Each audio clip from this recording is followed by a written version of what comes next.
नमस्कार साथियों, आप सबका पुनः स्वागत है श्रद्धा वेद पुराण में। तो आज हम लोग डिस्कस करेंगे श्रीमद् भगवद गीता अध्याय 6 श्लोक अर्थ 29। इससे पहले हम लोगों ने अध्याय 1 से 5 तक सभी श्लोक अर्थ सरल हिंदी भाषा में दोनों ही चैनल श्रद्धा एस्ट्रो ज्योतिष, श्रद्धा वेद पुराण में अपलोड कर दिए हैं। आप में से कोई भी व्यक्ति भगवद गीता को सरल हिंदी भाषा में समझना चाहता है, आप हमारे चैनल में आएँ, जहां आपको प्लेलिस्ट सेक्शन में अलग अलग श्लोक अर्थ मिल जाएंगे। शुरुआत करते हैं आज का श्लोक अर्थ। भगवान श्री कृष्ण अर्जुन को समझाते हुए कहते हैं, सर्वव्यापी अनंत चेतन में एक ही भाव से स्थिति रूप योग से युक्त आत्मा वाला तथा सब में समभाव से देखने वाला योगी आत्मा को संपूर्ण भूतों में स्थित और संपूर्ण भूतों को आत्मा में कल्पित देखता है। यानी जो साधक है, जो ध्यान योग साधना में प्रवृत्त हो गया है, वो किस प्रकार संसार को देखता है? तो सर्वव्यापी, जो सब जगह व्याप्त है, ऐसी अनंत चेतना में एक ही भाव से, मैंने उसमें कोई अंतर नहीं रखता है कि भाई मेरी चेतना अलग है, उसकी चेतना अलग है। वो चेतना शक्ति एक ही है, स्थिति रूप योग से युक्त आत्मा वाला तथा सब में समभाव से, चाहे व्यवहार किसी से अलग अलग कर रहा है, लेकिन जब भी ध्यान योग में बैठता समभाव एक स्थिति से देखने वाला योगी आत्मा को, चाहे वो कोई मनुष्य हो चाहे कोई चींटी हो, सब में वही एक ही आत्मा को देखता है। संपूर्ण भूतों में स्थित, यानी जितने भी चराचर जगत में जीव हैं, वस्तुएं हैं, इस संसार, पूरा संसार, क्योंकि हम संसार को आध्यात्मिक दृष्टि से जड़ ही मान रहे हैं, शरीर को भी जड़ मान रहे हैं, तो संपूर्ण भूतों में स्थित और संपूर्ण भूतों को आत्मा में कल्पित देखता है। ठीक हो गया? माने वो सारे भूतों में वही परमात्मा है। और या इस प्रकार कह लें कि जितने भी आपके अलग अलग, मतलब इसको ऐसे समझे कि आप ऐसा समझ सकते हैं कि भाई मेरे आसपास अलग अलग रूप हैं, तो क्या उनको मैं मानूं? भाई मेरा नाम मान लीजिए सनत है, मेरे मित्र का नाम मान लीजिए मनीष है, तो क्या सबको मनीष मानूं या सबको सनत मानूं? अब ना तो कोई सनत है ना मनीष है, क्योंकि ये तो मेरी बनाई हुई आइडेंटिटी है। तो ये बात समझ रहे हैं आप? सब एक समान मानना है। अगर हम सबको सनत भी मान रहे हैं, तो वो सनत जो मैंने बनाया वो नहीं है। मैंने उसके, अगर आपको कोई शब्द भी देना उसको, तो वो सनत वो नहीं है जो सांसारिक रूप से मैंने बनाया था। इसी प्रकार से अगर मैं सबको मनीष भी बना देता हूं, तो भी वो मनीष नहीं है।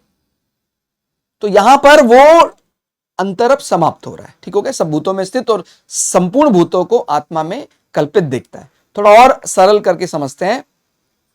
व्यवहार में तो प्राणियों के साथ अलग अलग बर्ताव होता है, करना ही है जब तक हमारा शरीर यहां है, परंतु अलग अलग बर्ताव होने पर भी उस समदर्शी योगी की स्थिति में कोई फर्क नहीं पड़ता है।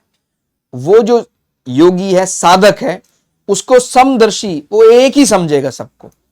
वास्तविकता तो वही है, चाहे व्यवहार में वो कैसा भी। भाई अभी अभी आया था कोई व्यक्ति, उसके साथ उसने वैसा ही व्यवहार किया। अगर उसने कोई गलती की, उसको डांट भी लगाई उसने, और उसने अगर कोई ठीक बात की उसकी उसने बहुत प्रशंसा भी की, लेकिन वो अंतर मन से सबको एक ही समझ रहा है।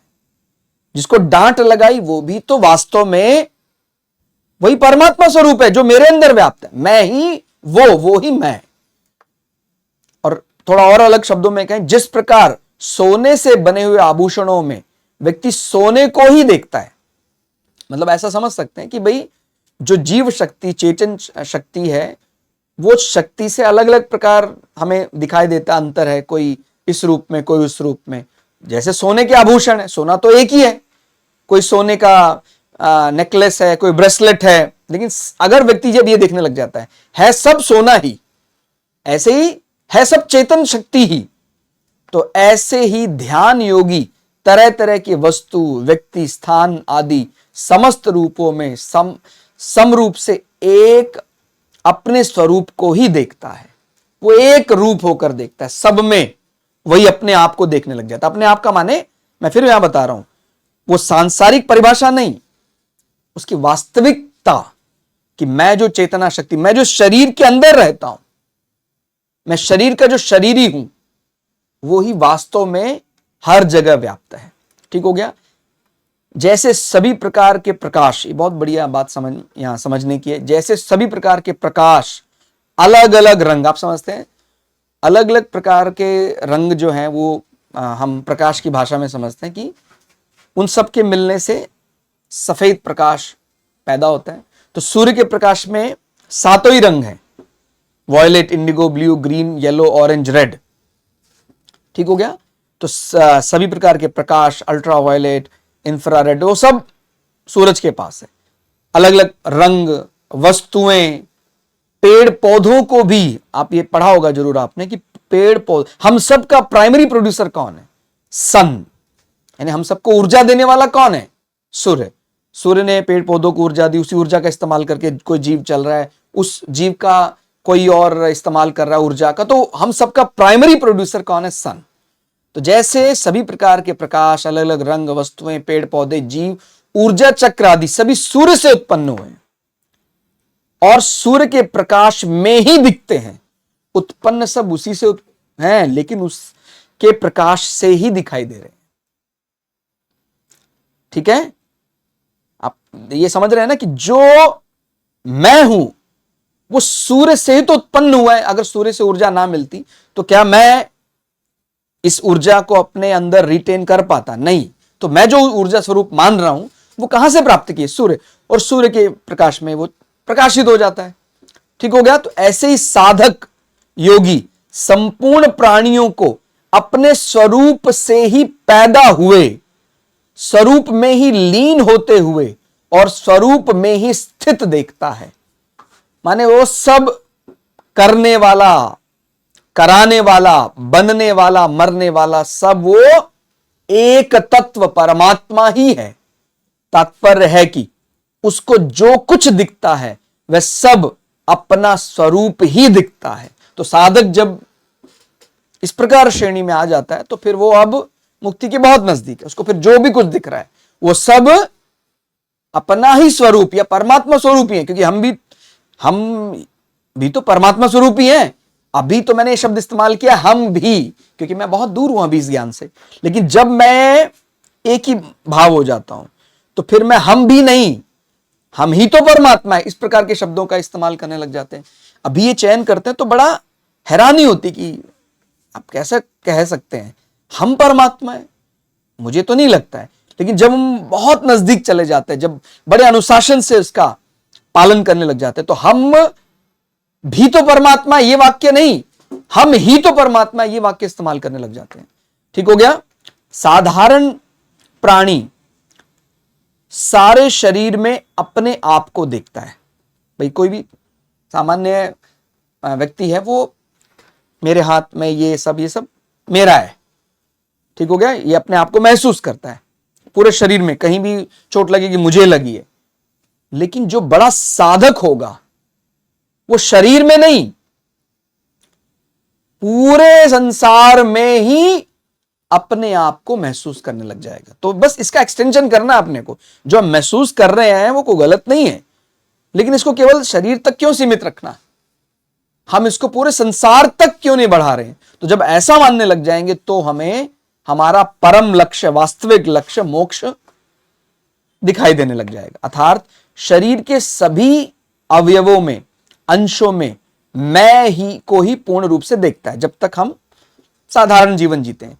लेकिन जैसे ही व्यक्ति अपने आप को ध्यान योग का बड़ा साधक बना लेता है तो फिर उसको समदर्शी साधक पुरुष को सब प्राणियों में, अखिल ब्रह्मांड संसार में परमात्मा स्वरूप ही दिखाई देता है। तो हमें इस बोध को बढ़ाना है बस कि भाई हम शरीर में तो मान ही रहे हैं, हमारे अलग अलग अंगों में, हमारे अलग अलग कोशिकाओं में सब मेरी कोशिकाएं हैं।